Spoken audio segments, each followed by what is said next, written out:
Welcome back to another episode of Don't Quote Us Sports. It is Tuesday, January 20th. I already had the day off today. Shout out MLK. Lucky for you. Sounds like you also got the day off. Unexpectedly, but dealing with sick goddaughters, pulling 24 hours straight, contact with people who are very sick with something called the norovirus. So I made the adult conscious decision to give myself a PTO day and stay away from everybody. But good news, folks, don't have any symptoms yet. I'm not going to lie to you. I'm a little worried about tonight. Where's some wood? I see wood behind you. Knock on it. Thank you. Yeah, we won't get too graphic for the viewers because I don't think anybody wants to hear about puke and shit talk. Yeah, I tell you what though, great experience for if I ever do become a father. Great experience. Really, really building that resume up. Yeah.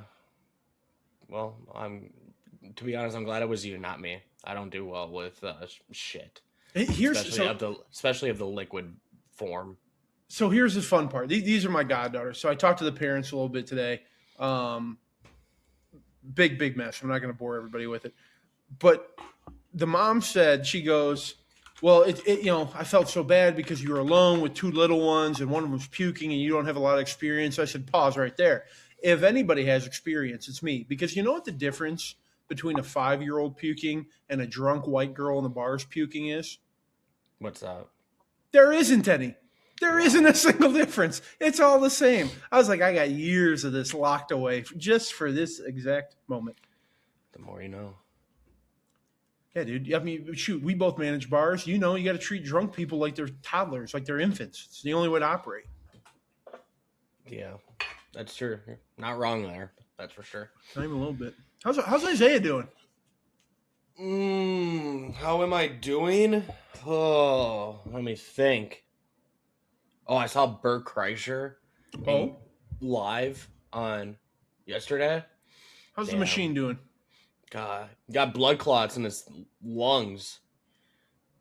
Not able to drink anymore. Bert Kreischer, sober? Is he still funny? 6 days, hilarious. Well, good. I used to be a big Bert Kreischer fan. I've gotten away from him. I've rode with Tom Segura through. I'm a Tommy fan for sure. I don't know why I fell off of Bert. Yeah, he had a good one. It was about Anne Frank. Oh, boy. She had a boyfriend. Oh? So then when some lady that complains about being single for life, you just say, well, Anne Frank had a boyfriend. Anne Frank had a boyfriend. What are you doing? What are you doing wrong? Maybe look in the mirror. If a young Polish Jewish girl who's locked behind a bookcase can have a boyfriend, you can get off your couch, cat lady, and go find you one. Yeah. Also found out that he lived next to Yo Gotti. The rapper? Yeah. Who I did not know was a notorious Blood member. Oh, yeah. So he got really close with some gangbangers there. Well, I mean, you got to be inviting in the neighborhood. Yeah, there's a whole story there, but I'm not going to go through it on the podcast because, one, I would not do as good of a job delivering it, and two... Copyright. Maybe. Yeah, I don't think he's ran the story past Yo Gotti yet, he said. Oh. Hey, fun fact, though, Bert Kreischer lived, before they moved into the big house, they had a little bungalow in the San Fernando Valley. It was a couple blocks from my old place when I was living in L.A. We drove past all the time. Like, oh, that's Bert's place. Nice. It was a super cool spot. Like I'm talking like almost like jungle vibes to it. It was dope. Yeah. The life of the rich and famous. No, couldn't be us, bud. Nope. But Herb, do you want to hear some dudes that have worn the legendary number 39? Episode 39, we're going number 39. I could only, I didn't Google this. I thought of one off the top of my head, and I'm guessing it's like the number one. I think I know where you're going, but I'm going to start with one that is a little bit more obscure, but is no doubt going to elicit some memories. And that is good old Danny Woodhead. A Chadron State legend, a D1 reject. Oh, I loved watching Danny play football. I'm sure the guy you were thinking about was Steven Jackson. Yep. One of the most underrated running backs of his time. I just pulled up his stats because I just wanted to remind myself. Over 11,000 rushing yards and 78 total touchdowns in his 12-year career. He did 11,000 yards in 12 years? Yep. How fun was that? Because he was this combination of he could run, like he could get out and go, but he was looking to put a lick on somebody. I love that style of running back. He's listed as on Pro Football Reference. He is listed as 6'2", 240. Oh, Derrick Henry before Derrick Henry. He would be a goddamn fullback in today's game. Yeah, I don't know, dude. Moving like that, the dude could scoot, man. A couple other football players, modern one, Minkah Fitzpatrick. Maybe. Yeah. Real quick, let me hit you with that. How do you feel about that number as a safety? Minkah made that number work, but 39 is an ugly number on a football field. Don't disagree. Okay, perfect. Don't disagree. I feel like it really only works for backfield players, to be completely honest. And you got to be a bad motherfucker too wearing 39, I feel like. Oh, you're a big boy wearing 39 in the backfield. Except Danny Woodhead. He made it work though. Listen, that was more. I'm sure that was more of one of those. Yeah, you're probably not going to make the roster, kid. Nobody wanted this one. Here you go. Yep. A throwback for you. Your dad might know him. Larry Sanka from the undefeated Miami Dolphins. No clue. Shared a backfield with Mercury Morris. Okay. Come on. He's a Hall of Famer. Oh, you're familiar with his game without Google, huh? I mean, I've at least heard the name. I had not heard the name. Yeah, Hall of Fame, 2-time All-Pro, 2-time Super Bowl champ, Super Bowl MVP. Really? Yeah. You say the name again? He was the fullback for those legendary Miami teams. Larry Sanka. The Sundance Kid. That was his nickname? Yeah. Talk about an all-time nickname. It's pretty solid, isn't it? All right, I'm going to have to do a little research after this into this fella. Playing for Don Shula? Oh, another one hits close to home for me.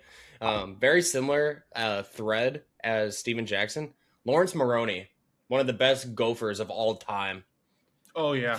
Flamed out in the NFL very quickly, but goddamn, at Minnesota, he was an all-timer. Dude, I have a theory around Lawrence Maroney and why he wasn't bigger than he was.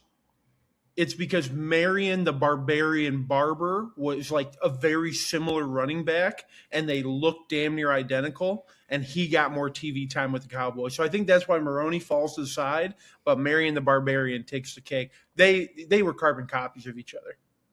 And they shared a backfield. It was crazy. Minnesota went, and Minnesota still was 500 with them. It was hilarious. Were those the Jerry Kill days? No, before that. I think we still had Glenn Mason. Okay. When they were there. A couple of one-offs. They only wore the number for a couple seasons, either early or late in their careers. Dwight Howard won a championship in number 39. Multiple, if you want to count the Taiwanese basketball league that he's in now. Shanglong Tigers or whatever. Zhejiang Tigers or Dragons. Yeah. Ricky Henderson, his first year with the Athletics, wore 39 before he settled on whatever his number ended up being. Max Scherzer, early in his career with the D-backs, wore 39. Didn't one of the Grant brothers wear it in the NBA? Jeremy Grant did wear it, correct. I just didn't include him here. And then in a couple more baseball, currently Edwin Diaz, probably the best closer in the MLB. Rocks number Certainly 39. the greatest walkout. Certainly the greatest walkout. This is true. This is true. And then another throwback is a fella by the name of Roy Campanella.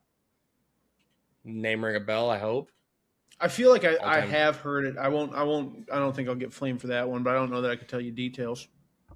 5'9" catcher, outfielder, Hall of Famer, 3-time MVP, 11-time All-Star, 1-time World Series champ with the All right.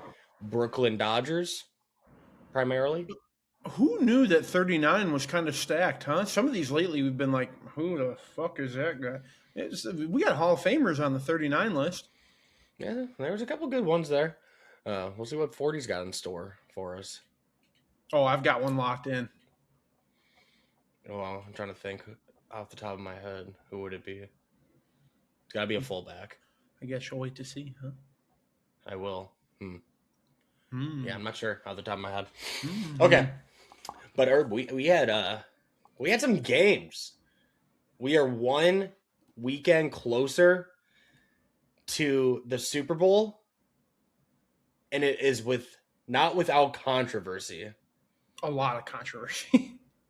So let's get right into it. We'll just go back, run through, order the games once again. So obviously Saturday afternoon, the Broncos outlast the Bills, win 33-30. But obviously the story of this game is going to be Bo Nix breaks his ankle on the second to last play of the game. Sean Payton does his initial post-game press conference. 30 minutes later, comes back out, announces it to the media, and kind of serves as like the announcement to the team as well because he didn't want it to get leaked or anything like that. Immediately named Jared Stidham the starter. I actually thought he did a very good job of like instilling confidence in Jared Stidham immediately after the game. Like he shut the door on any noise of, hey, we might gonna go look for somebody. No, this is the guy. We're confident in him, and you're gonna see it next week. So I can appreciate that. But god damn, dude, does that suck when you have a chance to go play for a Super Bowl and your starter, who, let's not get it confused, Bo Nix, I can say, has carried this team. He's had his moments for this team throughout the year. He's been there when they needed him, especially in this game. But it's not like you're losing Patrick Mahomes at the same time. But it still sucks nonetheless, especially if you're a Broncos fan. Yeah, you're not losing the Mahomes level talent where he's just going to absolutely carry this team to a victory. But what you are losing is, and make no mistake, Bo Nix is a leader in that franchise. Like he is, people look to him as the face. People look to him for leadership, even in his second year. It's a gut punch, and it's going to be really, really hard to get up for this game. When you and I would sit here and say, dude, if you're a pro football player and you can't get up for this game, right? What are you doing playing football? I think that's a little more understandable. Like, hey, the guy, our ride or die guy is not with us now. That sucks. And now we're going to Jared, who, hey, credit to Jared Stidham, right? He has served his role. This is what he went to the NFL to go do. Like, this is why you have been a backup for, 4 years now? Jared's been in the league or so. Like, this is what you're paid to do, bud. Now you got to go out there and do it. So, tough to go with the Broncos this week, I'll tell you that much. Yeah, but okay, so this is the conspiracy theory. I was at the gym and I was with one of my buddies working out, and he brought this up and I was like, holy shit, that makes like too much sense almost, because I'm sure you've seen the replay plenty of times of the one they're pointing to as the one where he breaks it, right? And he jumps up immediately runs back into the huddle. He looks fine. No concerns whatsoever. And my buddy posed the question of, are we sure he didn't break it in the locker room celebrating somehow? Got too hyped? And then that's why Sean Payton went out 30 minutes later. Because he was fine at the actual post-game presser. And then Sean goes in after the press, goes, what the fuck happened here? Yeah. You don't think there would be, in today's world, you don't think there would be some video of that? No, because they don't allow players. Most teams don't allow players to be on their phones in the locker room. And two, it was so early after the game. I don't think they do it in the NFL where press goes into the locker room. Like they call out the players that they want and they go to the podium. Correct. But I So, wonder. I mean, the team might have some video of it if it is legit, but there's no way they would ever release that. That's an interesting story. It wouldn't surprise me. Who is the baseball player? Hits a walk-off grand slam. This is probably 10 years ago. Oh, Kendry Morales. Jumps on the home plate, blown ACL, and basically his career's over. Yeah. Pretty sure he did that when he was on the Twins. Yeah, I think so too. It's not crazy outside of the realm of possibility. Hey, listen, cigars are being smoked, the goggles are on, we got the champagne popping, floor's a little slippery. Maybe it would surprise me, but I wouldn't be jaw dropped to the floor. But it's not like a crazy conspiracy either, is it? It's very realistic that could have happened. Like, that's a really bad look if that is what happened, and if that ever got out, that's a really bad look. Mm-hmm. And dude, imagine if that was true, right? How pissed you would be as a Broncos fan. They're like, we're here, we're on the doorstep. This is the first time you're making a championship game since the Peyton Manning era, and your quarterback does something fucking bonehead like that and breaks in the locker room. Because I think we can agree the play on the field looked like any normal football play. Looked nothing abnormal with what happened. And so that makes me think, have you ever heard of the Bo Jackson rule?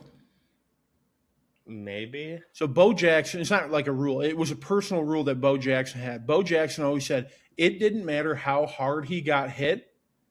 It didn't matter if his leg was broken. He made sure if he went down and got tackled, he was the first person popping up because he was never going to show any sign of weakness. And I know a lot of guys have adopted that it's the mentality and the mental toughness of it all. So I could see Bo nope, yep, that hurt, but fuck it, we got a ball game to win, right? And then after the game, going to the training staff, go, hey, my ankle doesn't feel right. All right, let's take you in for some x-rays. Let's see what's going on. And the team doctor going, oh, fuck. He can't play. He's going to make it worse. He might not ever be able to play again. We got to take care of this now. See, that was going to be my follow-up question to you. Imagine Denver wins this game. So this injury happened on the 17th. The Super Bowl is not until the second weekend of February. It wouldn't be until February 15th.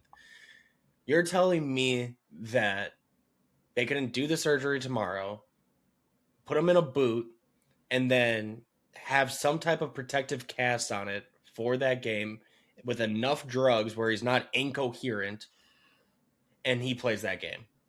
It'll depend. Right? It's not like it's a displaced ankle, bone sticking out like Kevin Ware style. Shout out Kevin Ware. Ugh. I wonder if it's more of a bone chip, and they've got to go out in there and get it taken care of. And maybe he is able to go, but if they're saying he's done for the year, they're going in and they're putting screws into that ankle. And it's not so much like, hey, the bone did heal in 6 weeks. But you got to think about how much PT and how much you and I use our ankle just walking around the house. You don't even think about it. Well, if he's now got to plant and cut off that, it could be catastrophic. And the last thing you want to do is march Bo Nix out there before he's ready, fully taped, shot up with tramadol, ready to go, or Toradol, ready to go, right?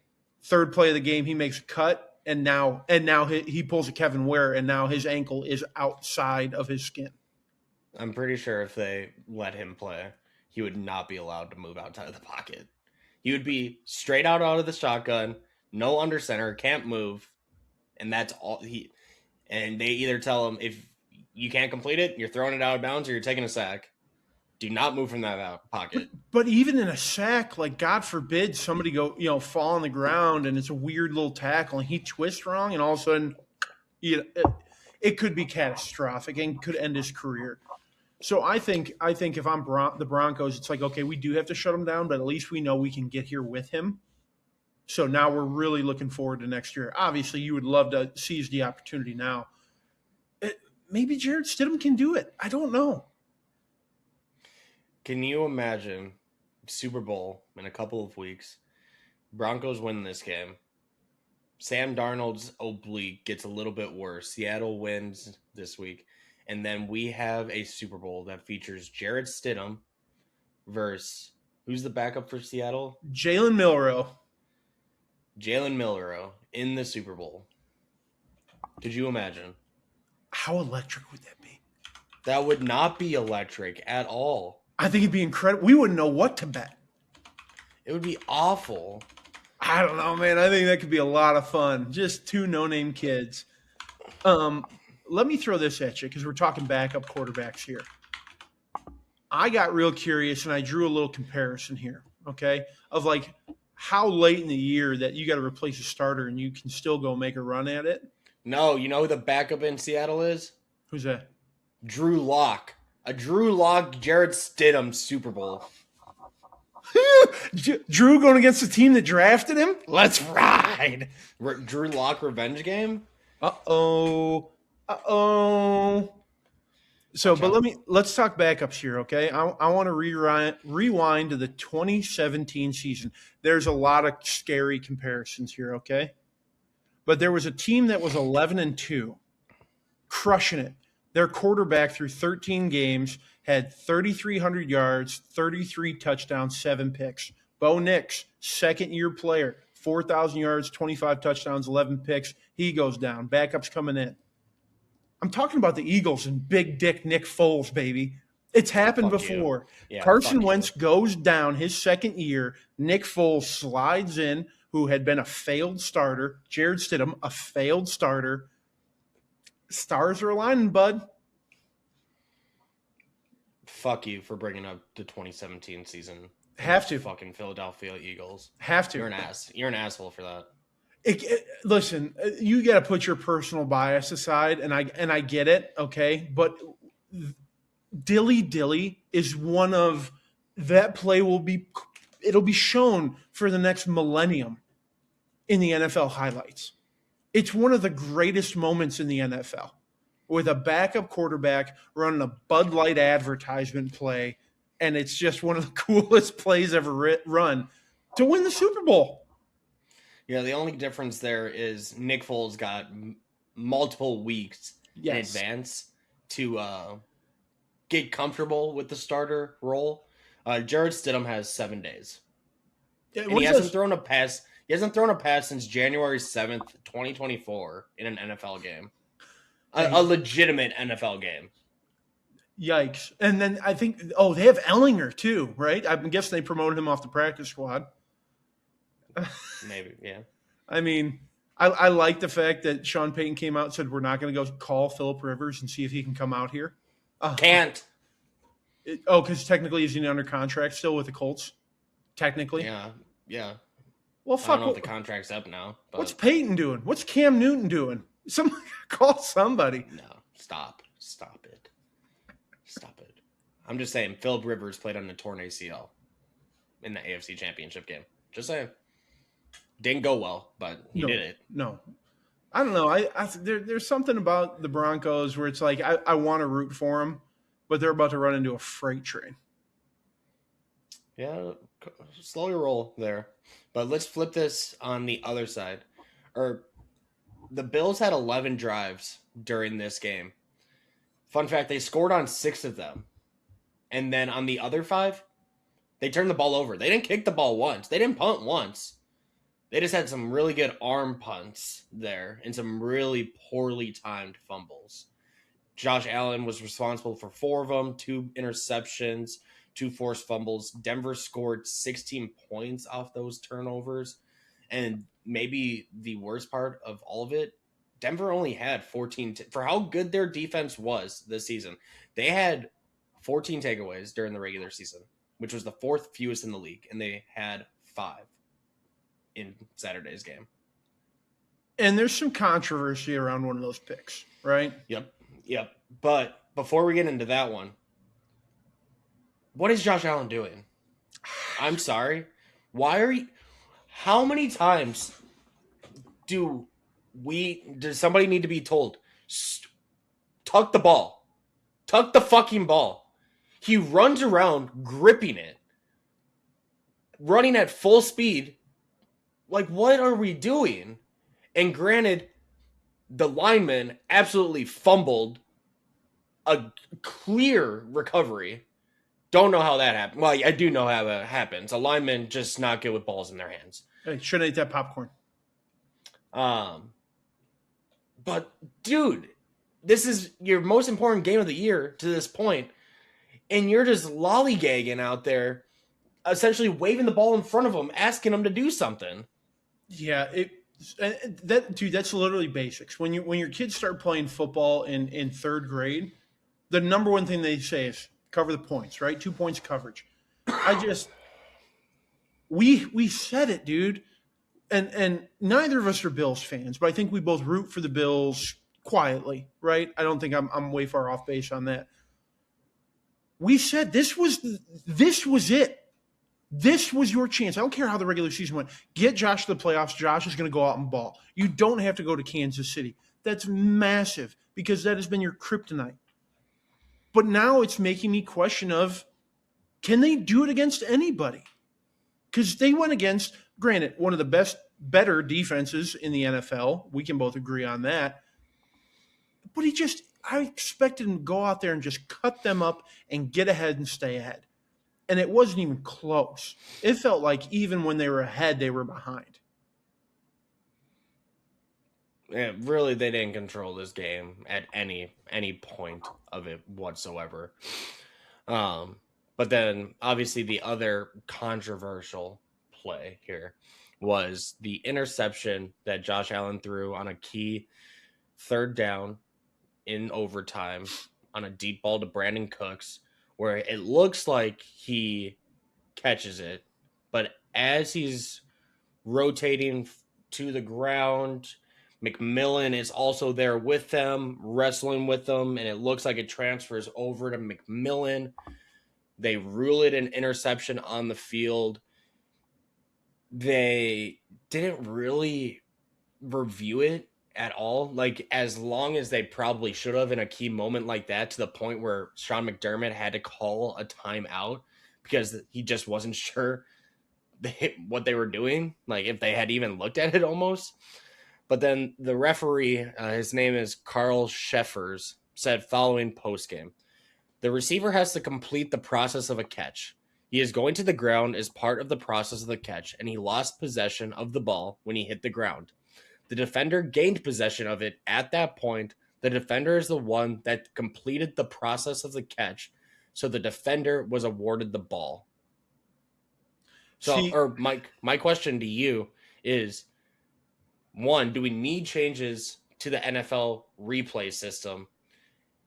And two, if yes to that question, I guess, what can we do at this point? Because it feels like no matter what we do, we'll never be able to get rid of these ticky-tack type plays. And that singular play lit the spark that would then be really put in the spotlight in a game we'll talk about later with these issues that they're having in play or rule calling and review. For a league that makes me sit through a week 5, 20-minute delay to figure out if a guy was out on the 4 or on the 5 because New York called in, and I have to sit through 9 Whopper, double Whopper commercials while they're doing the fucking reviews, and then to not take the time in the biggest moment so far this season in the AFC to not say, for New York to not call and go, stop, we have to get this right, blows my mind. In terms of the actual play on the field, do you think he caught it? Yes. I think that was Brandon Cooks' catch, landing on his back, turning, and then the guy ripping the ball through. Did they have simultaneous possession going down? Yes. But we all know Ty goes to the runner, right? That catch goes to the offense. There has to be a point, too, where it's like, what is down and what is a football move? Everybody always refers to a football move. I wouldn't consider falling to the ground a football move, but he's down by contact at a certain point. Like, there's a play that my buddy showed me, I think it was like week 5, Pittsburgh versus Baltimore or something. And Aaron Rodgers throws a ball, gets batted at the line, he catches it, and he starts coming down. And because he's Aaron Rodgers, they blow the whistle dead, like extremely fast, but as he's going down, the lineman takes the ball away, but the whistle was so much quicker. So it's like the consistency, there's just no consistency. No. And so, like, when you say, is that a catch, right? And I think at a certain point, we just need to keep it simple. When there was a senator many years ago, a couple decades ago in Congress, when they were talking about porn, and he goes, I can't define pornography, but you know it when you see it, right? Mm-hmm. I can't define a catch, but I know it when I see it. And in my mind, Brandon Cooks was down by contact with simultaneous possession. But he's down. My question then would be to the people like that are opposing me on this one. What move could Brandon Cooks have made if he maintained possession? Could he have gotten up and ran? Well, no, he was down by contact. You're making my argument for me. That doesn't make any sense. I get the simultaneous and it's tough. That's where New York had to get involved and chose not to, which is a whole nother conspiracy theory. But I feel like the NFL failed us as the fans, the Buffalo Bills. Truthfully, they failed the Broncos in that moment, making the wrong calls. I don't think they failed the Broncos. Well, the Broncos are looking at it, but I'm talking in overall thesis. Because who's to say next week the Broncos aren't on the flip side of that coin? Yeah, it was tough, and it's painful from Josh Allen and the Bills' perspective too, because he goes out post game, does his press conference, puts all the blame on himself, like any good leader does. You can see him; he's very emotional during that, and the locker room catches wind of that afterwards and rally to his defense, essentially call him bullshit. Like, we wouldn't have even sniffed this divisional game if it wasn't for Josh Allen, like ride or die with our guy, with our king, Did you see Deion Dawkins post game?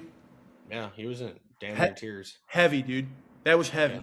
And that's, as a fan, if you're the Bills fan, like, yeah, you're upset and you're angry, but to see that, knowing that you got quality human beings playing on your team who are very, very good at football, and props to Josh. I mean, he couldn't go out there and blame anybody but himself. So for him to take that ownership in the position he is in, not just with the Bills but in the NFL, props to Josh. That is what a superstar is supposed to do. But obviously, the news as a result of Buffalo losing in the divisional round for the 5th time in 6 seasons, just broke a little bit earlier tonight, was Sean McDermott getting the can after 9 seasons at the helm in Buffalo. During that time, he amassed a record of 106-58, including playoffs, which was the second best record and win percentage during that time. 8 playoff appearances, 5 AFC East titles. Herb, I'm going to ask you, do you believe he deserved to be fired? But I'm going to give you my 2 cents on it first. And I feel like we've talked about this before, like at the beginning of the season, where it's like, if they don't do it this year, you got to make a change. Obviously, you're not getting rid of Josh Allen. And although Sean McDermott is a very good coach, you're kind of the scapegoat at this point. You had 9 years at it. And I went back and I did research of this. There have only been 5 head coaches that have won a Super Bowl after being in a position for 5+ years. Those names: Tom Landry, Chuck Noll, John Madden, Bill Cowher, and Andy Reid. One of those coaches that have occurred in the modern era. Those are 5 of the best coaches of all time in the NFL.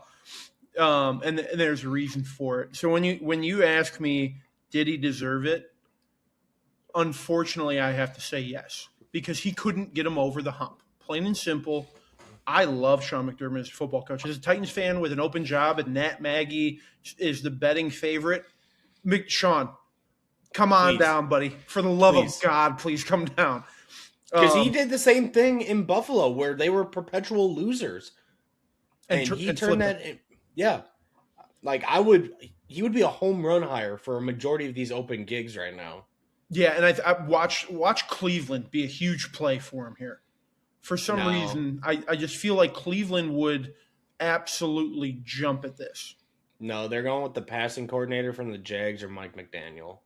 Mm. I think Sean McDermott is. I could see Buffalo or Baltimore being interesting moves. Yeah. Here's my issue with Sean McDermott being fired. I have no issue that Sean got fired. I was shocked when the news came out because I just didn't think the Bills would ever actually get the balls enough to do it, right?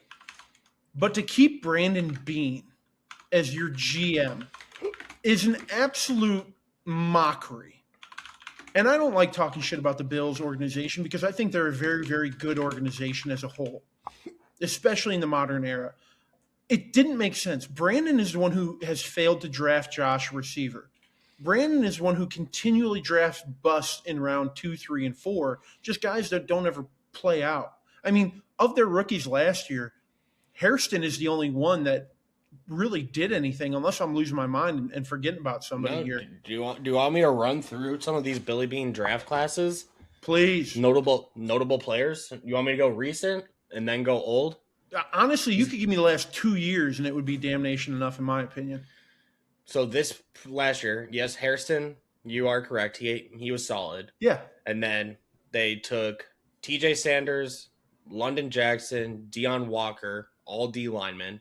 Who? Jordan Hancock in the 5th round. And then obviously the rest of them don't matter. Going back to 2024, obviously you got to start off with Keon Coleman. What is he again, Isaiah? Doo-doo butt cheeks. There it is. Get that shit out of here. Cole Bishop, safety from Utah. Dwayne Carter, Ray Davis. They don't have one starter from 2024. 2023, Dalton Kincaid. He's underwhelmed since he's been in the league. And then nobody else of note. 2022 was the year they drafted Kier Elm. First round out of Florida. Yep. He's playing in the XFL now, mind you, 2 years later. They did draft James Cook and Khalil Shakir that year, so not bad. And they also did draft Christian Benford and Terrell Bernard. Those were okay. 21, Gregory Rousseau. He's been fine, I suppose. He's been in the middle of the pack at best. Got DeMar Hamlin. He's died. Still on the roster. He did die. You get credit for that. 2020, AJ Espinoza from Iowa. And then Zach Moss, Gabe Davis, Isaiah Hodgkins. Sure. So that was the last decent draft he had. But you know what 29. I'm not hearing real quick? You know what I'm not hearing outside of Keon Coleman is going out and getting a legit receiver for Josh. Yeah, the highest they had drafted a receiver prior to Coleman, it looks like, was 2017. You want to take a stab who they took in the 2nd round that year? Sammy Watkins. No, that was too late. Sammy Watkins was a top 10 pick. Okay. So who was it? Zay Jones of Eastern Carolina. Or East Carolina. Jesus. And he's played for, what, 5 teams now? Does it matter? Right? The fact that they kept Brandon Beane around. It's more of a damnation of that. He's more of the causation of the struggles that the Buffalo Bills have had than Sean McDermott is. Granted, we don't know how much of a say, like, the decision-making is in Buffalo or what it was in Buffalo. If it was really a 90-10 or an 80-20, 50-50 type of thing. Maybe Billy Beane ran that shit with an iron fist. And if that's the case, how the fuck do you keep him but fire Sean McDermott? Because with the talent that Sean McDermott had, he won with that somehow. Yeah. Granted, he had Josh Allen, who did a lot of heavy lifting. But I'm not going to sit here and pretend like Sean McDermott did not benefit that team and improve and develop the players that he had at his disposal. Yeah, he's a phenomenal coach. But and another damnation against Brandon Beane is this. We were sitting here at the deadline, They had to go get a receiver and chose not to. If that wasn't the nail in the coffin for Bean, I don't know whatever will be. Because at this point, you've essentially told Bean he can do no wrong. He absolutely should have been chopped right with McDermott, or even just chop him and keep McDermott for one more year and say, Sean, you got one more year under a new GM, and if we're not in the Super Bowl, you're done. And Sean would have said, I absolutely agree. But it is the continual failure from the front office that caused Sean McDermott to have to fall on the sword. And it wasn't the worst part is not only did Brandon Bean keep his job, he got a promotion. He went from being GM to president of football operations. So he oversees even more than he did as a GM now. He couldn't handle the GM job, so let's give him the whole. Oh, here. This is the best way to frame it. Since drafting Josh Allen in 2018, the Bills have drafted 56 players. 2 of them have made Pro Bowls. And you know how easy it is to make a fucking Pro Bowl in the NFL nowadays? Much easier than it was 10 years ago, I'll tell you that much. What? So that doesn't even seem real. The Bills have signed the following wide receivers since 2024. Josh Palmer, Curtis Samuel, Brandon Cooks, Gabe Davis, Elijah Moore, Mac Hollins, McCole Hardman, Tyrell Shavers, Laviska Shenault, Quintez Cephas, Chase Claypool, Marquez Valdez-Scantling, KJ Hamler, Jalen Virgil. And they looked at their roster. The top part of that is like a good number 3 at best. At best. And they were bringing him in to be much more than a wide receiver 3 at best. I can't believe he kept his job. Yep. Okay. I felt like we spent plenty of time on that game. Oh, yeah. Luckily, we had a couple of snoozers, at least in my opinion, that I don't think we need to spend a ton of time on. First one being Seattle's absolute domination of the 49ers. The 49ers finally succumbed to their litany of injuries. Without George Kittle, their wide receivers couldn't get open for shit. Their leading receiver was Jake Tungus, their backup tight end, and even he got injured at some point. So Brock Purdy was essentially out there left alone on an island. CMC was dealing with a stinger, so he was in and out of the game starting the end of the first half. Even when he was in, you could tell that he wasn't 100%. So he was essentially on an island, and he couldn't do anything. And it was pretty much a rerun of Week 18 where Seattle dominated that game as well. My question to you are if San Francisco is fully healthy for this game, do you think they put up more of a fight? Do you think it's closer? Or do you think Seattle wins this game 99 times out of 100? I still think it's a 2-score game for Seattle. It would have been much more of a fight, but I think the way that Mike McDonald has built that defense up, and scary. The way that they play football is fucking insane. They don't have like a truly like big name, I would say. Like, what's his name? Leonard Williams. He has the like draft pedigree, but I wouldn't say like anybody talks about him being like a top 5 at the position. They don't have a Micah. They don't have a Max Crosby. They don't have a Nick Bonito. They don't have a Fred Warner on that defense. Mm-hmm. What they do have is a bunch of solid dogs out there who have learned how to play together. And let's be honest, it is wildly reminiscent of the Legion of Boom. Because the Legion of Boom weren't big names until they were turned into the Legion of Boom. Like, yeah, Earl Thomas was a great draft pick, and Richard Sherman was a dice roll out of Stanford, and Cam Chancellor, nobody fucking knew who Cam Chancellor was before that. But they got a bunch of solid dudes, got them under one mentality and mindset, and said, let's go out there and play some fucking football. That's what we're seeing out of that Seattle defense. I don't know that even if CMC was healthy and Kittle's out there, I don't know that it's a field goal game. I still think the Seahawks are winning by two touchdowns. Yeah, Seattle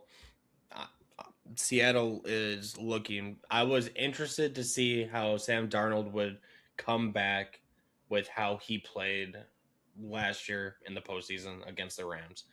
And it's going to be super interesting next week because his kryptonite the last 2 seasons have been the Los Angeles Rams. Yep.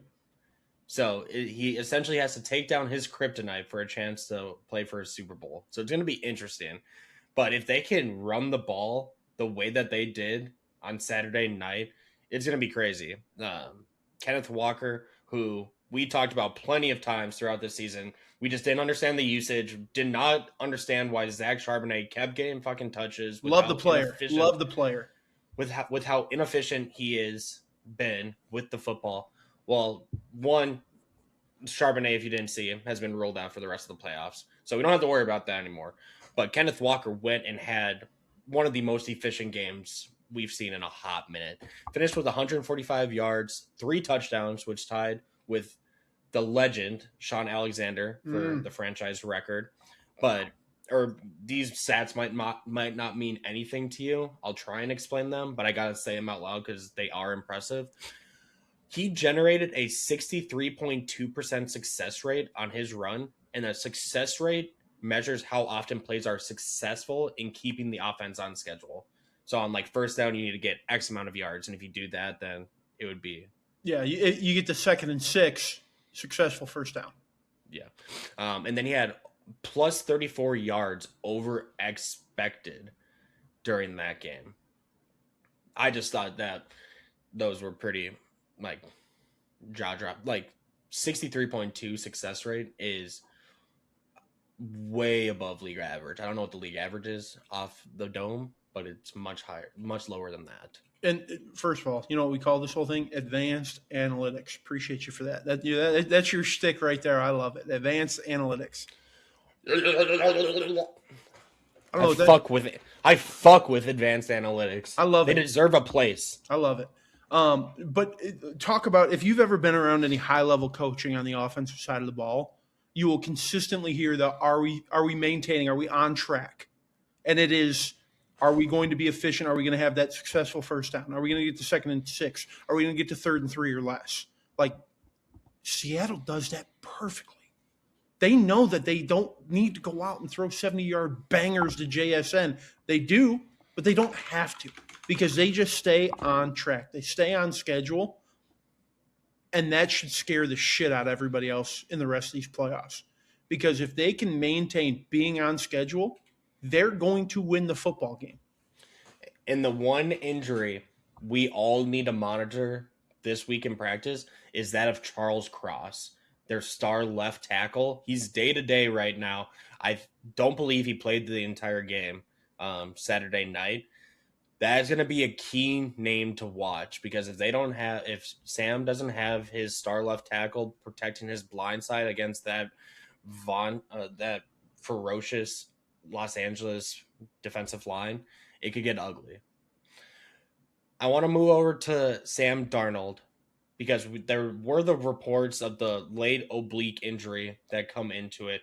So reports come out, they got him drugged to high hell on Toradol. I just have to ask you the question. Have you taken Toradol? Yep. How crazy is it? It works. And is it like, does it like fuck with your mental? Can you like mind fog or anything like that? Or you just don't feel pain anymore? It's more that you just don't feel pain when I was on it. And I'm sure it affects everybody a little bit differently. Mine was always in my lower back. My back would lock up, during the week. And so you get a couple shots in the back along with cortisone and things like that. I never really noticed mental fog, but I think that was probably because I'm so anxious that like I was throwing up almost before every game. And I think the adrenaline kind of pushed through that. Yeah. But I mean, a good 10, 15 minutes after getting shot up, you're just like, oh, let's ride. Let's get after it. The problem is when it wears off. And how long does it usually last for? I would start feeling my back again before I would go to bed after a game. So if we had a noon kick, 10, 11 o'clock at night, maybe I wouldn't feel it too bad, but the next morning I had to roll onto my knees out of bed, onto the floor, and then like push myself up to get vertical because my back was that jacked at that point. And it's again because I wasn't playing with like, ooh, that hurt. I shouldn't do that again. I just couldn't even feel it. So you're pushing through these painful movements, not knowing it. Meanwhile, your body's You got it. You got it. Physiologically is being impacted. It doesn't feel quite like a word, but we'll use it. Don't quote us. Yeah, we'll skip past that Science. one. Otherwise, people are going to start thinking we're fucking illiterate. Yeah, no, listen. We both have college degrees. We both went. Fuck. Hey, we went to the Harvard of the Midwest. Watch your mouth. I was in the business school, buddy. I wasn't reading no fucking encyclopedia. But like your body is still taking the hits and the impact. So when that essentially nerve block does wear off, it hits you like a train. So if they're shooting him up, he's not going to feel it. But then, I've never played quarterback on it. I've never had to throw. I wonder if on that throwing side, if he's numb through there, would that impact his ability with the arm? I don't know. It's not fun. Yeah. I'll tell you, I'll be honest. Like, it's not, it feels great in the moment, but like, it's not fun knowing what you're going to be looking at the back end of it all. Yeah, for sure. I don't really have much else for this game. Like I said, this was Seattle from the get-go. Do want to shout out Drake alumni and Eric's former teammate and friend, Eric Saubert, for advancing to the NFC Championship. We'll get him on after the season. Get some inside scoops of what the NFL postseason looks like, hopefully. Yeah, and Tom Brady called that game, and him and Tom were teammates for about a month in New England before Tom left New England. And Tom probably said his name about 10 times throughout the broadcast. The craziest part is Eric was not a blocker in college. He was a receiving tight end, just a big slot guy, right? And now all he does in the NFL is block the hell out of people. He was mauling dudes in that game.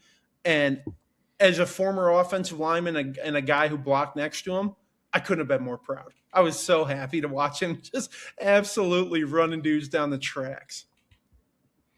So shout out, keep an eye out on him for him. Is he wearing 85 still? He's in 80. Whoa, boy, I should know this. I got it. 81. 81 is what it is. Watch out for 81 on Sunday. The homie. Okay. Other AFC game, which was an absolute disgusting game, but also incredibly. There's something about watching a game occur in the snow that is just so beautiful. Ugh. I love it. I love it. I love it. Love it. But the Patriots win a turnover fest though against the Houston Texans, and we're about to have a damnation of the Houston Texans real quick. So there was 8 combined turnovers, most in a playoff game since 2015. When the Cardinals and Panthers combined for 8 in the NFC Championship game. But holy shit. CJ Stroud looks like a shell of the man that we saw 2 years ago during his rookie year. It's a byproduct of, yes, you're down Nico Collins and Dalton Schultz, your 2 top receivers. So you're relying on 2 rookies, Xavier Hutchinson and Christian Kirk, behind a offensive line that I would compare to 5 traffic cones at best with what we saw on Saturday. It was awful. So CJ Stroud, I don't even know how much I can blame him, because instead of being smart in trying to throw the ball out of bounds or just taking a sack, he would try, and I'll give him credit for trying to make something out of nothing. But there gets to a point where it's like, you just got to take the loss. Like, there's nothing good that's going to come out of this play. And he would force the ball or make just stupid throws that had no reason of being thrown, that turned into easy turnovers for the New England Patriots. He is the first quarterback to have thrown 5 interceptions and fumble the ball 5 times in a single postseason. He played in 2 games. Jesus. Something happened to CJ Stroud. Rookie year. I tell you what happened. He's skittish in the pocket because they don't have a fucking offensive line. I would agree. So instead of stepping up in the face of pressure, he's immediately running outside of the tackles. And rarely anything good happens running outside of the tackles when it's not a play action or a bootleg. Yeah, this goes back to last year. He had a bad sophomore year, his second year in the league, and I attributed it to a sophomore slump. Something happened to shake his confidence because he had a little cocky swagger about him, not over the top, but like he knew he was a baller his rookie year. And I love that about him. He has lost that mentality along the way, and I don't know why. You know why? Because his rookie year, you know who was blinding his blind side? Laramie Tunsil. Dude, just look at the quarterbacks that teams have spent high draft capital on in recent years. Bryce Young, same shit. First year, he was running for his life. What do? They go and pay upper echelon money for a center and a guard in free agency. Caleb Williams struggled with sacks his first year. What do they go do? Go get an all-pro Joe Tooney, Drew Dahlman, Jonah Jackson, Drake May. His wasn't as bad. They still went and got 2 offensive linemen. But yet, for CJ Stroud, Houston's like, fuck that. Let's get rid of all of our good offensive linemen and see what happens. And we've seen this plenty of times throughout this season where we have just been dumbfounded by how bad offensive line play has been at parts of the season. Like we saw with the Chargers, right? They lose their 2 all-pro tackles, and they are just lost afterwards. It's the same thing. There are not 32 starter quarterbacks to start in the NFL. The same thing can be said about offensive linemen. There are not enough good offensive linemen that you can turn to in a pinch and be like, boom, here you go. And, especially at the tackle position. And when the Laramie trade happened, I laughed out of joy being a Titans fan in the AFC South because I was like, oh, awesome. They're going to suck now. And if we're being honest, the way the Texans played throughout this year, they had no business being in the playoffs. And we've said that at times. They turned it on late, good for them. But there were plenty of times when we were sitting there saying, what in the hell is Houston doing out there? And it was all their defense. It was entirely their defense. Yeah. Carried them. There should have been so many red flags when they are down by 12 with 4 minutes left in this game, and D'Amico Ryans felt like they punted the ball because he felt his defense had a better chance of forcing a turnover and potentially scoring than his offense to get in position to score. Yeah. That's how bad it was. And nobody on the broadcast or online was upset by it. Everybody understood it. They're like, that makes complete sense. And that, what a shame. And I think that goes like, let me before I go into my deal, let me ask you, if you were the Houston Texans ownership, who is Isaiah Matthews putting on who's the blame on? Who is this on? I think it's a blame on whoever the GM is. Whoever's building that roster has to take a brunt of that, the brunt of the blame on that one, because it was their choice to go and trade. They didn't have to trade Laramie Tunsil. Nobody forced them to trade him. They didn't have to sign Joe Mixon. They didn't have to sign Joe Mixon. It's got to be on them. I think D'Amico Ryans, once again, did a great job with the players that he had. Right? Yeah. He can't force his GM not to trade all of his offensive linemen. Yeah, and moves like Laramie, moves like bringing Joe Mixon in when there was a massive black cloud hanging over him and a huge question mark on what was he going to be. I think those are what led to where we're at with Houston right now. So if the Texans are thinking about making a head roll for this one, I'd start with your GM. And I'd probably end it with your GM if we're being honest. I think there are better team builders out there. And make no mistake, people be like, well, he built the defense. Did he, or was that D'Amico Ryans who turned Will Anderson into a freak? Not that Will wasn't a freak in college, but now you're under D'Amico. He was savvy enough to trade for Danielle Hunt, or no, sign Danielle Hunter. He didn't trade for him. Vikings was dumb enough. Did not get anything of value for him. Yeah. But So I feel like there's a lot more misses than there were hits from that GM recently.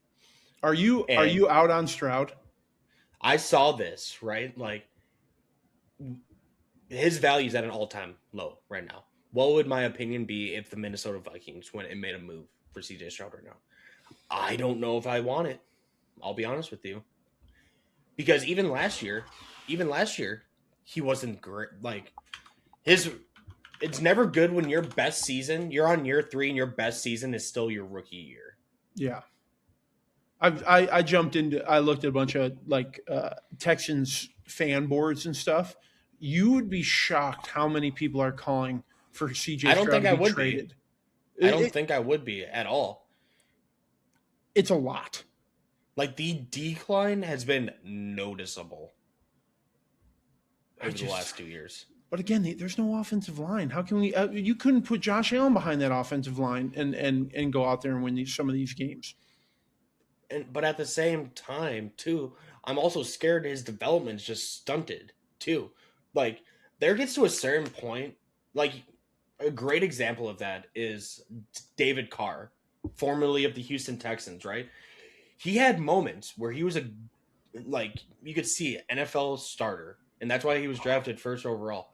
But he was constantly under pressure to the point where he became so skittish and scared in the pocket, he was never the same again.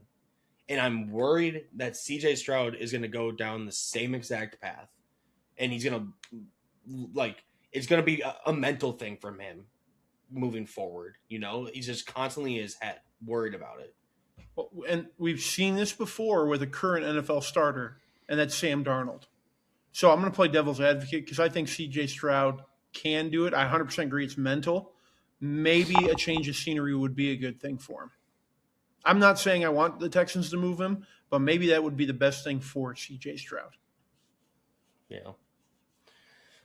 Flip side on this one, or there's another one of the games where I don't feel like we need to spend a ton of time on. I need to throw it out there. Do the 2025 Patriots have the easiest path to the Super Bowl ever? Because they finished with the weakest strength of schedule since the 1999 Dolphins. Played against a banged up Los Angeles Chargers team without multiple offensive linemen. Then they play Houston, who were down their top 2 weapons on offense, and then also had injuries on their offensive line. And now they get to go play the Denver Broncos without Bo Nix. Yeah. Come the fuck on. I've been a Minnesota Vikings fan for 30 years, almost 30 years. And I can't even get so much as somebody to tweak an ankle. And yet they are walking the fucking golden brick road over to LA at this rate. Yeah, they and I don't want to discredit what they were able to do, but it was against one of the weaker paths for sure. And if I'm a Pats fan, thank God, because I think that has aided in the development of Drake May. And people sit there and say, well, he's never really played anybody, and this and that. But now he's got the confidence that we were just talking about that CJ Stroud doesn't have. Drake May, dude, they're doing it again. They're doing it again. They're going to do it again. They're going back to the Super Bowl. 5 years since Tom was removed? It should have been 30 years. You know what I mean? It should have been 30 years. 7 years. Is it 7? Yeah. So, you know what I mean? It's just good for Vrabel. They've had enough. They're going to keep getting more. The rich get richer, brother. Come the fuck on. You and I are never going to see a Super Bowl for our teams in our lifetime, and the Patriots are going to have 3 dynasties basically back to back to back. I've seen 2 NFC championship games in 29 years. Come the fuck on. Heartbreaking. I know, I get it. They shouldn't, but there's got to be some voodoo on Gillette Stadium. There just absolutely has to be. And New England doesn't even play that well in this game. It was more the fact that Houston played so poorly. Yeah. This is, again, if I'm a Patriots fan, you're not beating the allegations that everybody's tossing your way. That was an ugly game that they won. Very. Very. But what they're going to do is they're going to go and beat up on the Broncos. And they're going to go to Super Bowl. And I don't know who they're going to play, but they could easily win the Super Bowl this year. I shouldn't say easily, but they very well could. And probably are going to, dude. Yep. I don't disagree. They shout out to Vrabel. I get it. Titans did them dirty. I hated the move. I will always root for Mike Vrabel. Congrats for Mike Vrabel. Okay, Erp, last game of the weekend, and it was a good one there in the Windy City. The Rams survive against the Bears, win 2017. I thought the Cardiac Bears had it in them just one more time. We texted immediately when this happened. Caleb Williams, 4th and 4 in the red zone with, 14 seconds left? Takes the snap, and I start panicking. This doesn't look good. He's backpedaling. You see him try and loop to his left, immediately see a defensive lineman there, immediately skirt back to his right, and before you know it, he is standing at the 40-yard line. And you just see him do essentially what we used to do as kids when we're playing 500. He turns it around off his back foot, and he fucking chucks it.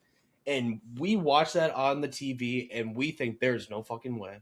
There's no fucking shot. This is one of those classic balls that gets batted down in the end zone. No shot. To come and find out as the camera scans over into the end zone, Cole Kmet's just standing there by himself in the back of the end zone. I'm right here. Throw it to me. That Colby, and it sucks because Colby Durant, the cornerback that it was against, had an insane game up until that point. He had 2 interceptions. Like, he was a dog. And then he looks like somebody put a fucking blindfold on him.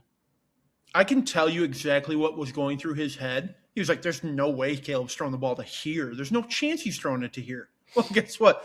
Caleb threw the ball to here, and it's a touchdown. What incredible – I texted you this.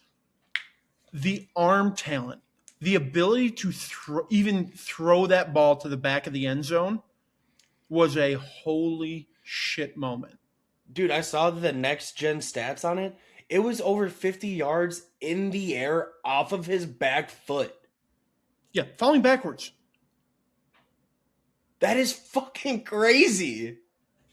Listen, I hate Collinsworth was trying to fit Mahomes into the broadcast last night, and I was listening. I was like, "You say it, you smug fuck! You fucking say it right now!" Your hand was about to go through that fucking TV. Oh my god, I was waiting because Caleb Williams. There's only a handful of guys in the NFL make that kind of throw, and I was like, "Say fucking Patrick Mahomes, say it, you son of a bitch." He didn't, so I'm proud of him for that. But Chris is 100% right. There are less than a handful of quarterbacks in the NFL with the strength to throw that ball. And it wasn't a pretty ball, but it got there. It got there. That's what fucking mattered. Can I speak on Caleb for a moment? Yeah. Will you allow me the floor? If you let me use his nickname. No. Okay, sorry. I'll take the floor back. Listen, 39 episodes in, we can't get canceled like that, all right? I'd like to find out which of our 9 viewers is the reason we get canceled for using that nickname.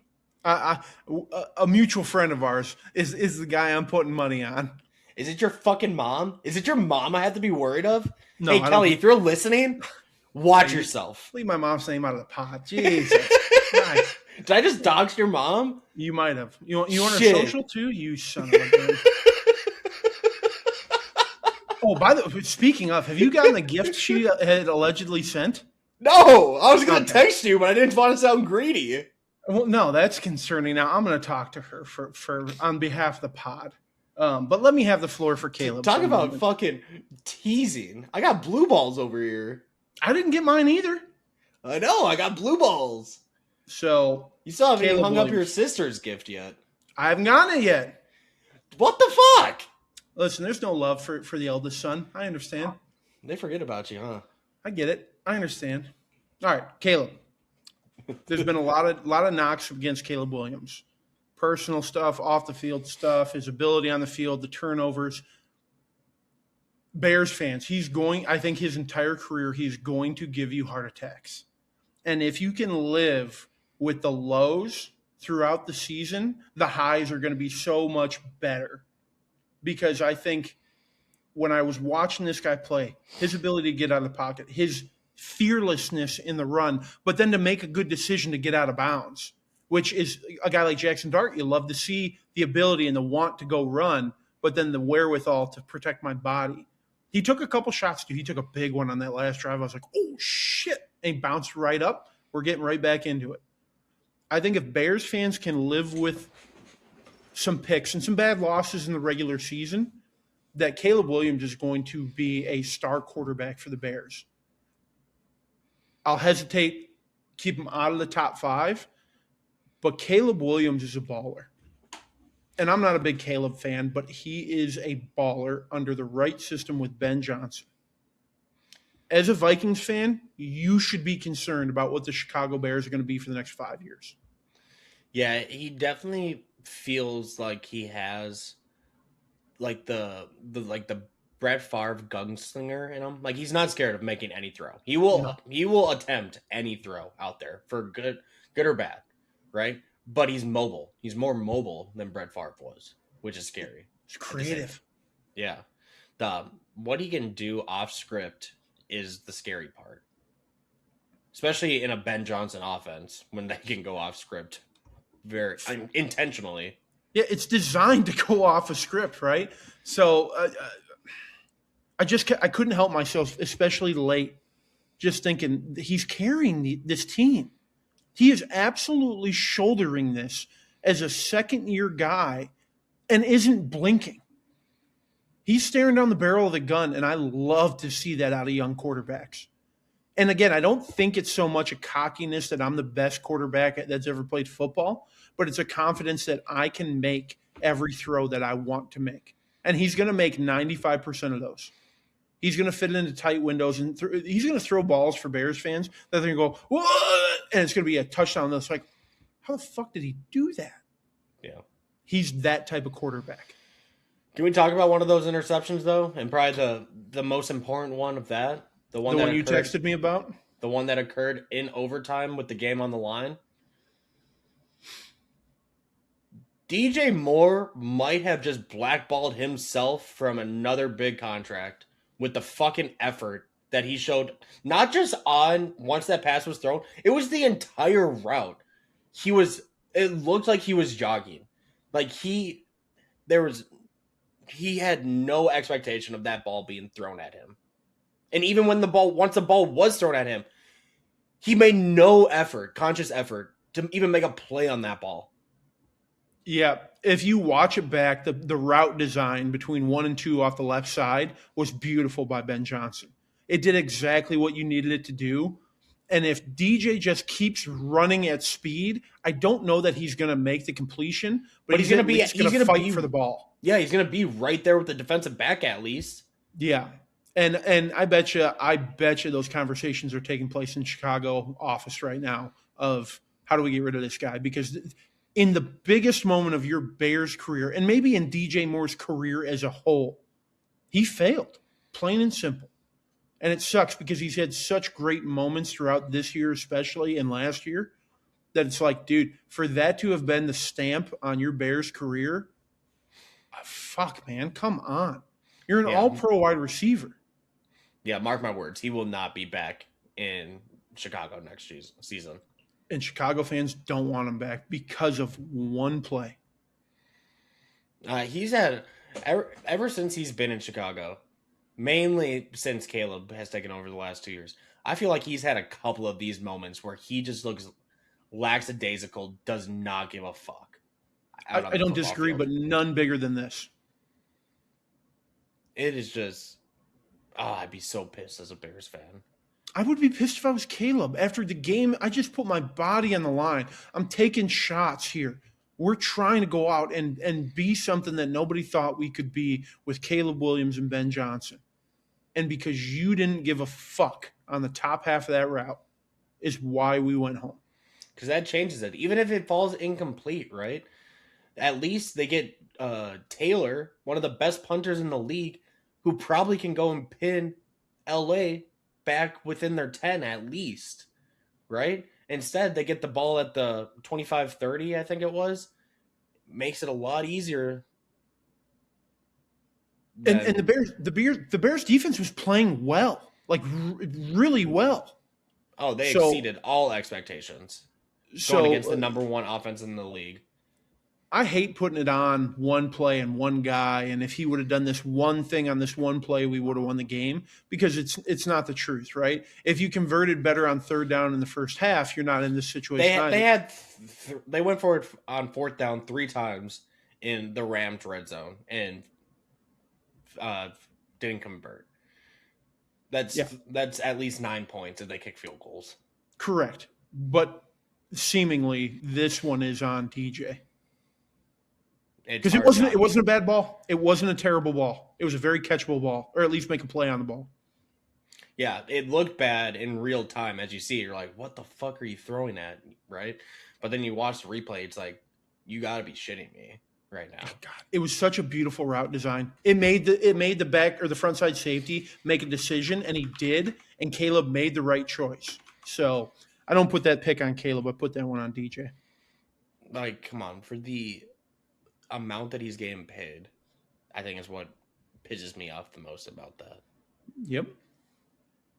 And he's going to sit here and say it was a miscommunication or blah, blah, blah. I don't give a fuck if it's a miscommunication. Yeah, no, you just run. Work hard. You're paid to work hard. Interesting from the Rams' perspective, Herb, if you weren't paying super close to like the play calling throughout the game. So the Rams ran the ball 7 times in the first half. Not a lot. Then in the third quarter, they run the ball 4 more times. So nothing's really changed. They proceeded to run the ball 19 times in the fourth quarter to try and ice that game away. Do you think Sean McVay forgot that Kyron Williams and Blake Corum have had both like career years? I don't know what the deal was, because you could see the offense was struggling. The fact that I would almost argue they were lucky to be 10-10 at halftime. Extremely. So the fact that it took until the fourth quarter to start leaning on your run attack in a game where the conditions literally called for you to be leaning on your run attack makes no sense to me. No, and that's why they were behind. It felt like he was trying to be too cute with it. It almost seems, I feel like Sean McVay's thing always is his worst games are the ones where he tries to get cute with it. Where he's like, oh, we got the best passing attack. I don't give a fuck if it's snowing. Like, we're going to make it work. Matt Stafford has a finger injury. It don't matter. We're still going to use Puka Nacua and Devontae Adams. Devontae Adams didn't even have a catch until the fourth quarter. Yeah, massive catch. But yeah, you're 100% right. In Chicago, the entire season had one of the worst defenses, at least worst passing defenses in the entire league. Yeah. They're going to have to fix that ratio if they want a chance against Seattle. I know they are Darnold's kryptonite and all this and that. If you go out there and run it 11 times before the fourth and that's it again, you're not winning that game against Seattle's defense. You're just not. No, I don't disagree with you there. It's just didn't make any sense to me. But first look at next week's championship games. I don't know the order of the games or anything. I haven't looked at the schedule yet. But we got New England traveling to Denver. Drake May versus Jared Stidham. Off the cuff. Who we got? I'm taking New England. Okay. Yeah, Patriots. Game 2. This will be an interesting one. Division rivals. Los Angeles makes the trip up to Seattle. Who do you got? I think 12's going hard in Seattle. I think they recognize how bad it could have been after the whole Russell thing and that they've bounced back.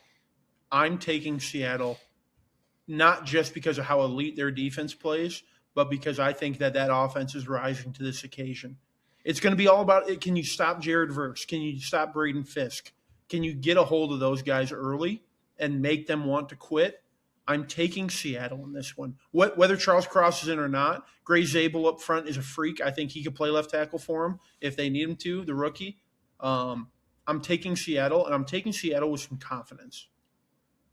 Okay, I'm gonna go Los Angeles. I'm gonna go with the experience at quarterback. Matthew Stafford has been there before, and I trust him a whole lot more if things were to go bad compared to Sam Darnold, because I feel like Sam Darnold doesn't have the ability, like, once things start going bad, to really pull it back, like put that behind and like wipe the slate clean type of thing, where Matt Stafford could go and throw 3 interceptions in the first quarter and be like, fuck it, we're still in this. Come out and throw 304 touchdowns in the second half easy. Yeah. I don't disagree. Stafford is that guy, but I really like Seattle right now. Okay, so we'll see next week. Other news in the NFL, Herb, we've had some shakeup in the coaching realm. Obviously, we had the Sean McDermott news earlier today. That brought us up to officially 10 openings, head coach openings. That's almost a third of the league right there. Pretty crazy. But we did have some that got filled in recent days. The big one, obviously, being John Harbaugh to the New York Giants. And the deal, they're saying, is in the $20 million range. And granted, I don't know what NFL head coaches are typically getting paid, but I almost spit out my water when I saw that, because that seemed like an obscene amount. He is now making as much as Andy Reid, and Andy Reid was the highest paid in the NFL. Yeah. That seems crazy. But I will say, if I'm a New York Giants fan, I am jumping off the walls. I don't give a fuck. Elated. Great hire. I love the fit for both. I love what John Harbaugh is going to do for that organization as a whole. The problem is John Harbaugh is going to have to overcome the biggest hurdle, and that is Joe Schoen. Plain and simple, it's their GM. So I think the fact that Harbaugh had a pretty hard set of I want control, I think that's Giants ownership recognizing finally that their GM is a problem and giving more control to the head coach. So while Schoen is going to be the GM, I don't know how involved he's going to be in the roster build, because again, Harbaugh had those hard set of rules of I'm not taking a job unless I get these 5 things. 20 million a year was one of them, and full control of the roster. John Harbaugh can build a roster. Yeah, it will definitely be interesting, especially it seems like Todd Monken will be following him as the offensive coordinator. Whether it seemed like Ravens fans were placing a decent amount of blame on him this season, although a year prior to that, he's helping Lamar Jackson win his second MVP. So I'm not sure. I think it's a good hire. I think it's a good move. But there's a lot to like with this Giants team. A lot of young talent. If they can stay healthy, they have cap space, and they still have that number 5 pick that they can go and get a playmaker. I would not be shocked if this team made the postseason next year with a little bit more discipline that John Harbaugh brings in. Yeah, it'll depend a lot on the health of Scatterbo and Dart, which is kind of crazy to say for a franchise who's going to lean on 2 guys that are rookies this year and injuries and things like that. They are going to make that team go. If I'm Harbaugh, let me ask you, if you're Harbaugh, what's the first roster move you're making as the total controller of what happens on the field there? No, I have no idea. I'm trading Kevon Thibodeau tomorrow. We've talked about it. That defensive front is too stacked for all of them to get proper tick, to be honest with you. Find value in your assets. You're not trading Brian Burns. You're not trading Abdul Carter. You might think about trading Sexy Dexy, but he's such a fan favorite. Well, that leaves Kevon on the outside looking in. And make no mistake, there are plenty of teams that would take Thibodeau and pay decent for him. I don't think you're getting first round for him, but you're going to get some picks back on that one. Yeah. Next one, Kevin Stefanski lands on his feet, takes on the role in Atlanta, reunites potentially with Kirk Cousins. Oh, boy. Potentially. They Who did knows? overlap in Minnesota there for a couple seasons. Let me throw this at you. I like Stefanski as a coach. I don't hate the fit for where he ended up. Does it concern you that Stefanski has not been able to get the quarterback situation right in Cleveland?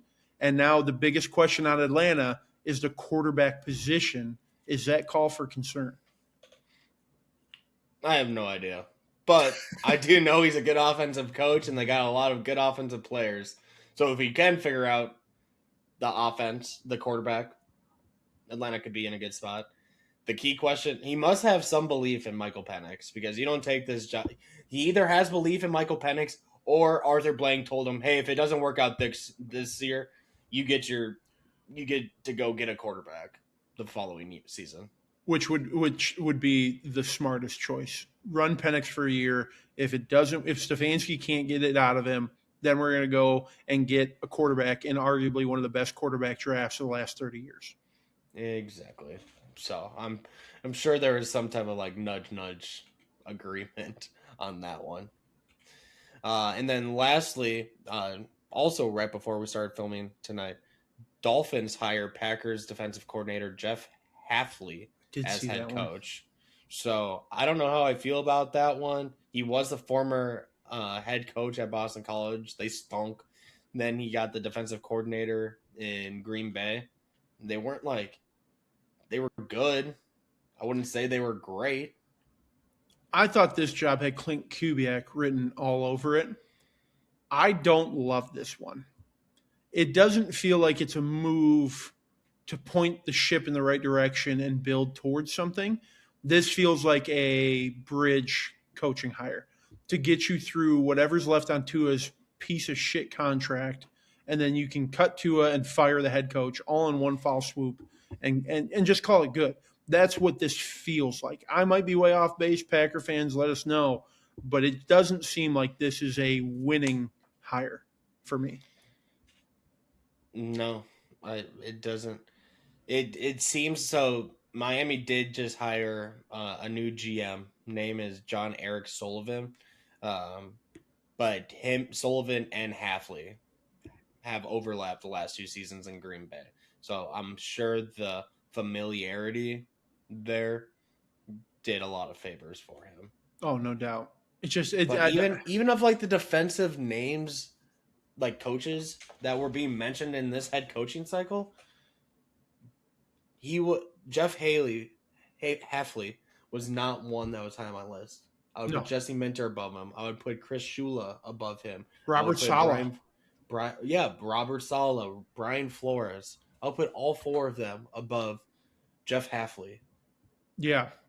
Yeah, didn't it make so much sense that Don Shula's grandson comes and takes the job in Miami and leads them back to the promised land? It is almost like a storybook that could have been written. And maybe he's not quite ready. And I don't know that he is. I don't know that I like what Shula's doing. I just don't know if he's quite there. But then again, I was saying the same thing about Mike McDonald. I didn't know if he was quite ready yet. He's proven all of us that he has. So maybe there is something there. But I don't see his tenure down in Miami, Hafley, being longer than 2 years, if I'm being 100% honest. Yeah, I don't know, man. I don't love the hire. I'll just say that much. Before we get off NFL here, if Sean McDermott gets fired before today, do you think John Harbaugh is taking that job in Buffalo instead?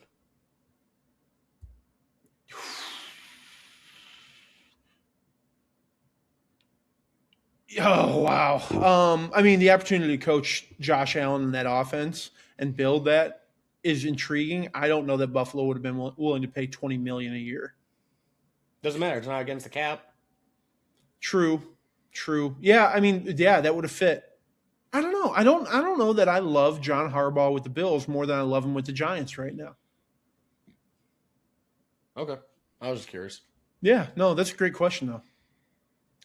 One thing in college football, heads up or update on the national title game as we're recording. It's 3-0 Indiana. 12 minutes left in the second quarter. Ooh. Pretty boring game so far. The prize fighters just feeling it out.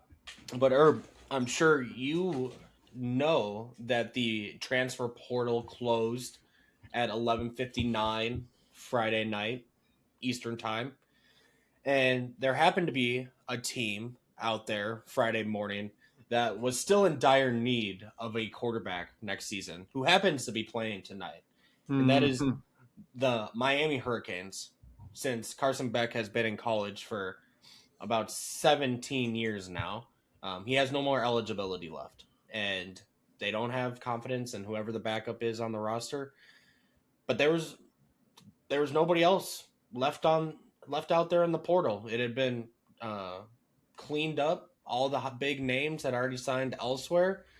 But then, all of a sudden, about midday Friday, Darren Mensa, the quarterback from Duke, submits his paperwork to enter the portal just hours before the deadline. He had already signed an NIL deal with Duke for next season that would pay him $4 million. So, obviously, there's a whole lot of colluding. It has not been officially announced yet, but everybody and their mom fucking knows what's going to happen. He's signing with Miami, and I'll just read through the terms of the supposed deal here.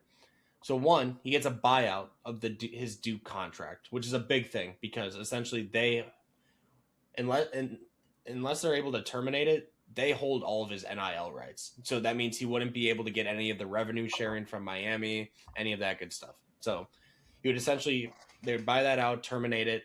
He would get paid $10 million in total. He would get country club housing.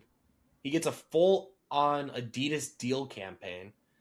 And he goes and gets his sister, who already plays D1 soccer at Oregon, a full ride and NIL to play soccer at Miami.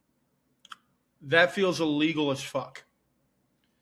That bit feels illegal as fuck. I'm not even concerned about that part. I'm more concerned. I know NIL is still in its infant stages, and there's going to be a lot of stuff that changes over the coming years. But how in the fuck do we not have any sort of regulation, even after 2 years, that forbids agents of these players to openly go, as they're at a school, openly go and discuss with these other schools, or these other schools openly going out and talking with their agents of these players that are already at schools, gauging their interest of moving, and essentially having a handshake deal beforehand, and then they go and place their name into the portal afterwards. That is fucking ridiculous. It stinks. Stinks to high heaven. And 4 short years ago, you know what they called that? This whole thing? It was called a recruiting violation. They stripped titles and wins from programs for it. Darian Mintz is a phenomenal football player. I loved him at Duke. I was really looking forward to seeing what he was going to do next year at Duke. And then all this stuff comes out, and it's like, oh, dude, you're the villain. But, Herb, let's not sit here and, poo-poo on him. I would probably make the same. This is life-changing money. Obviously, $4 million was life-changing money for most people. But, dude, for a dude that, who knows, probably is not going to have an NFL career, might latch on as a backup for a couple of seasons, right? If I'm him, I get it. I'm going to go capitalize, set myself up and my future family up for life with this deal. Yeah, there's just no... How are we able to fault the kids at this point when it's the Wild West? But what do we teach in a young man like Darian Mensah? That loyalty in life doesn't fucking matter, which isn't true. That you don't have to follow up on your word. You're not a man of your word anymore. And it's shameful. And it sucks. Because he was a fan favorite. Like the only positive I'm seeing out of this is now I hope there's a renewed rivalry between Duke and or even the creation of a new one between Duke and Miami, I because was now gonna you're say I don't think Duke was ever relevant enough to have a rivalry. probably not, but I'm hoping it sparks it now because not only did the team that the committee put over you after you won the conference against that, not directly, but you won the conference. They didn't. They get put in the playoff. They're playing in the national championship tonight. And then they steal your quarterback. I'm really hoping that Duke Miami game is hyped up to high heaven around Darian Mensah. Yeah, I agree with you there, but I think this encapsulates NIL in the era that we are in almost perfectly, unfortunately, and it sucks. Big time. Okay, that's the only thing I had college football wise. I just had to. I know that's a little bit of old news now, but I had to. No, throw I'm that glad out you there. brought it up. In other news, if you didn't know, they announced the NBA All Star starters I today. had not heard this. You want me to run through the roster with you real quick? Hit me. Okay. So they did change the format of it this year. So it's going to be a new United States versus the world format. So there's going to be 3 teams that will be formed featuring 8-man rosters, two of which will be composed of American players and the third of international players. But they only announced 10 starters. So I don't really get how that works. You would think there'd be 15 starters then. But Right. I digress. Whatever. So the starters from the American side are Jalen Brunson, Mm-hmm. Cade Cunningham, Sure. Jaylen Brown, Okay. Tyrese Maxey, Okay. Steph Curry. Yeah, that's the name. International side, Jesus Christ, and this just tells you where we are in the NBA now. This is fucking wild. Giannis, Luka, Yep. SGA, Sure. Victor Wembanyama, I mean, why not? and why don't we round it out with the Joker? Yeah, just perennial MVP after perennial MVP. What this speaks to is a bigger deal for me, and that is how badly the AAU basketball system is failing American ball players. It is clear cut and evident now, and the evidence. I mean, the proof's in the pudding in the NBA. Because let's be honest, if I had to put $1,000 on one of those teams, I am hammering the international team. No questions asked. They've won 6 of the last 7 MVPs. Yeah. By playing. The American basketball model is broken, and it's dumb. And it go to an AAU tournament, and it's a nightmare. It is a one-man show. Meanwhile, guys like Luka and Ricky Rubio and Jokic are starting their professional careers at 14, learning how to play the professional game. I'm not advocating for G League teams to go sign 8th graders, but we have to fix the model here at home if we ever want to regain the power that American basketball once had. Yeah, it's truly becoming very dark for once Steph, LeBron, and KD officially retire, because we saw it just a couple years ago in that draft in which Zion went first and Ja Morant went second. That was supposed to be the next wave.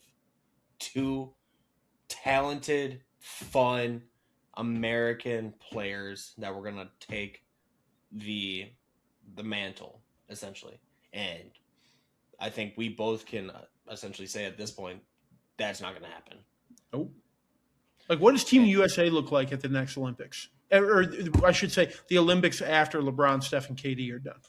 What does that look like? That could be as early as 28. LeBron's already said he's not playing that one. I don't know if Steph's going to play in that one. I don't think he will.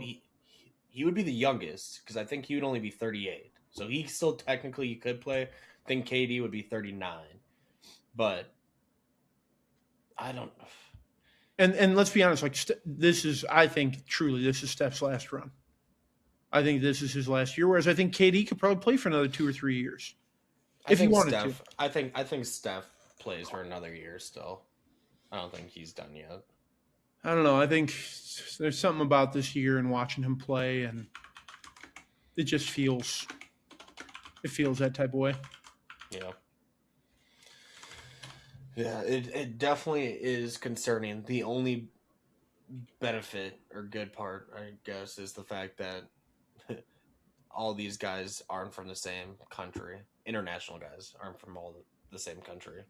It's not like the Spanish teams back in the day. Although, let's say, if Yugoslavia was still a fucking country, we'd be cooked. We would be fucked. Luka and Jokic on the same team. And then you add the 9 Topiches as well. Could go crazy. Right. Meanwhile, you and I are all want to kill each other. Hey, next Olympics, we could see Bennett Sturts running point for Team USA for all we know. Yeah, here was the 2024 roster, the remainder of it. Bam Adebayo, Devin Booker. Devin's fine. Yeah, I think he'd be good. Anthony Davis, when healthy, sure. Boo. Anthony Edwards, fine. Baller, great. Joel Embiid, who shouldn't even be playing for Team USA. Let's be honest. Should be playing for Cameroon. It's kind of fucked up. Or France. He has more of a tie to both of those countries than he does the U.S. Truth. I don't know how he got a waiver to play for Team USA. Naturalized U.S. citizen, baby. That is a KD to the Warriors fucking move right there. Hated it. Sorry. Tyrese Halliburton. I mean, with huge question marks, but yeah, should be fine. Drew Holiday. Nope. Jason Tatum. Should be. Yeah, I mean, he'll be on the team. He'll be fine. Derek White. No, shouldn't even be anywhere near it. So the players that are missing, you can make an argument for Jaylen Brown. Mm-hmm. Cade Cunningham will be on that team. Absolutely. In 2028, I'm sure. And should be the star of it, if we're being honest. Maybe Maxey, maybe Brunson. I just don't think they play Olympic basketball. Too small. Yeah. Opinion. I mean, especially when the Europeans are putting out 6 point guards every single game. Yeah. Trying to think of any other, maybe Donovan Mitchell. I also don't think he is an Olympic type player. No, and then unfortunately you got to look. Well, you're gonna have Chet. Chet will make that team, which I know how you feel about Chet. You're gonna have Cooper. I think. Oh yeah, Coop is a good one. Kawhi could be a dark horse if he's healthy. He was gonna be on the 24 team before some injury. About 3 years ago, I stopped even thinking about Kawhi Leonard as a basketball player. Yeah, fair enough.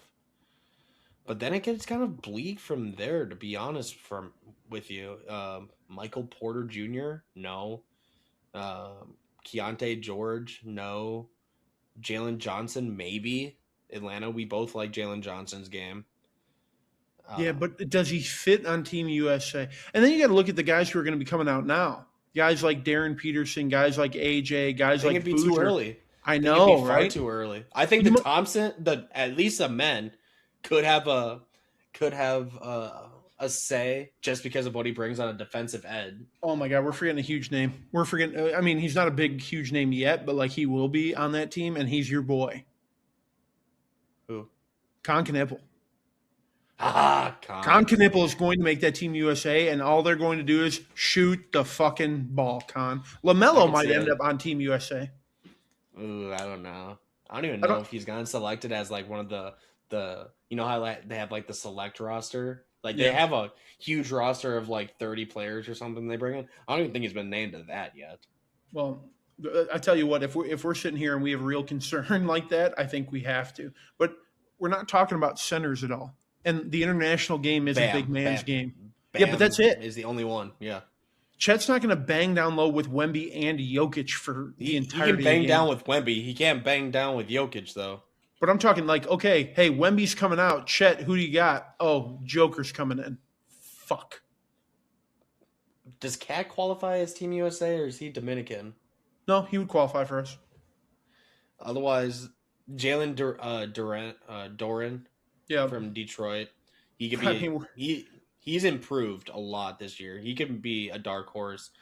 If you're looking for truly just a defensive-minded center, Donovan Clingan from Portland Yeah, is a name. as a guy who'd come in and play, 8 minutes a game and just do the dirty work, I wouldn't hate that at all. But really, outside of that, yeah, there ain't a whole. Evan Mobley, that will be the guy. Oh, yep, Evan he should be on that team. Not a center, but Scotty Barnes also could be interesting. Fuck, I love Scotty Barnes. That guy's such a goof. Jared Allen. No, you don't think so? I'd rather have Clingan. I'd rather get Clingan the experience on Team USA, knowing that he's probably going to be on 2 or 3 teams, than getting. There's going to be some young dudes that are going to have to step up, though. Mm-hmm. That's for sure. There's going to be some young dudes getting some key minutes in 20. But I tell you what, we're going to be leaning on Cooper Flagg a whole lot.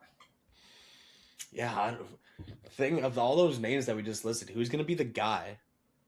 I don't want to sound biased. I think it's going to be Ant. It's going to be Ant or Book as the guy. It should be Ant, but like we've talked about so much in the past, does he want to be the guy? Does he want to be the leader and the face of Team USA? I just don't know that he does. I think he likes doing what he does and likes playing free form basketball. And dude, let Tatum and let Halliburton, let them shoulder the responsibility of doing all the interviews and shit. Yeah, I mean, it's more of an unofficial thing than anything, but I think he would definitely be the vocal leader, like at least on the court and stuff. In the locker room, and probably is Booker, who's more of like a level head, calm, like true team captain. Yeah, type of thing. Indiana just scored, by the way. 6 minutes left in the second. 10-0. Yeah, well, 9. Field goal pending. Sure. Okay. Sorry, we just went on a rant. We talked basketball way longer than I thought we were. Any shout outs? Yeah, and I'm actually going to hang out in the basketball arena. Darren Peterson, KU guard. Ooh, say something. Wally Serbiak, after they whooped Iowa State, and I mean belt to ass. Wally Serbiak was on the post game and made the reference to Kobe and that his game is like Kobe. And anytime I hear something like that, I go, I really need to sit down and take a look, because if we're talking about one of my greats, I mean, and I think a lot of people, Kobe is way up there. I had to go back and watch. Brother Darren Peterson might be Kobe Bryant. Yep, I can see it. The fluidity, the shot selection, the ability to move without the ball is incredible. And that kid is going to be something special. I'm really excited about Darren Peterson. I've got no connection to KU. I've got no connection to that kid. But holy cow, was it fun watching that game. Yeah, and it's going to be super exciting. If I'm a team that's tanking in the NBA this season, I'm excited. You could get the 6th pick, and you could still get a fucking all-star. And this draft is about to be so deep. This might be the draft where we have 4 number 1 players, and where they go actually is dictated by fit to team, which is normally not something NBA teams do. They just take best player. But, Darren Peterson might not be the number 1 guy because he doesn't fit the number 1 team, but he fits the number 3 team really well. So I think between AJ, Darren, Koa, and Boozer, like those 4 guys are going 1, 2, 3, 4, and I couldn't tell you what the order is going to be. Yeah. My shout out for the week. Let me just double check, make sure I'm not overlooking anything. Let's shout this part out. Oh, this is audible here. There was a goalie fight we missed in the Sharks Panthers game. Bob got started throwing fists with the Sharks goalie. I'm not even gonna try and pronounce his last name. King Bob? King Bob was out there throwing punches. At 40 years old? Yeah, fuck it. Fuck yeah. Dude, I love Bobrovsky. I love him so much. This is also an audible from what I was going to do. I'm going to shout out Nathan McKinnon. Notched his 1100th point in the NHL tonight. He is in the running for potentially his second MVP, his back-to-back MVP.